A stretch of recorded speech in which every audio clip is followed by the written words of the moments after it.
Hey everyone, and welcome to our 2023 year in review.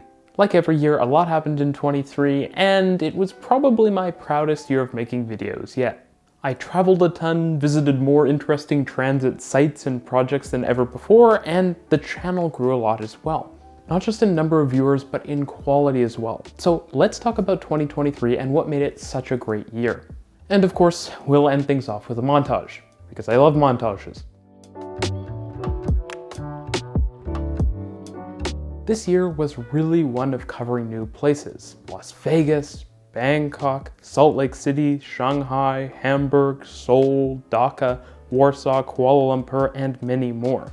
And in a lot of ways, it was a return to form for the channel, covering more places around the world than in any previous year. It was also a year where I focused on talking about things that our cities could do better, to be more transit friendly, but also just to be better places to live. In Toronto, I talked about subway extensions, EMUs, a new air rail link, and a station at City Place. And I talked about things we need to see more of around the world as well, from better buses to modern looking trains, more frequency, and lower costs. I also talked about infrastructure and planning trends like the orbital light rail lines of Northern Europe, and common network features like why short stub subways stay short, which is still a very nice alliteration.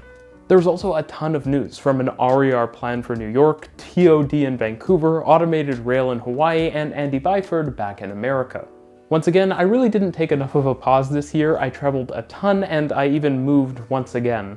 And I went behind the scenes more than ever, including visiting a train factory, streetcar and train maintenance facilities, Toronto's future Line 6 station at Finch West, the new platforms at Union Station, as well as a functional tunnel boring machine digging us new subways. I also saw a transit project I've covered for years, the REM, finally move its first passengers, which was an incredibly gratifying experience. And I went overseas to London, Berlin, and Paris. All of this meant making a lot, over 100 videos and 100 articles in total, which meant writing like 300,000 words this year. If you're curious what I learned from that, I have a blog post on it down below.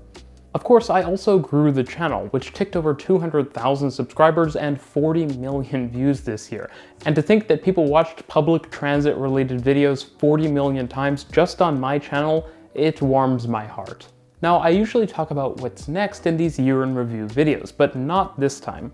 I actually have a whole video that's going to be dedicated to that coming soon, and it's already up on Patreon, so if you're interested in seeing it a little bit early, consider becoming a member. Thank you so much for all of your support this year, and I can't wait to see what comes in 2024. And now, enjoy the montage.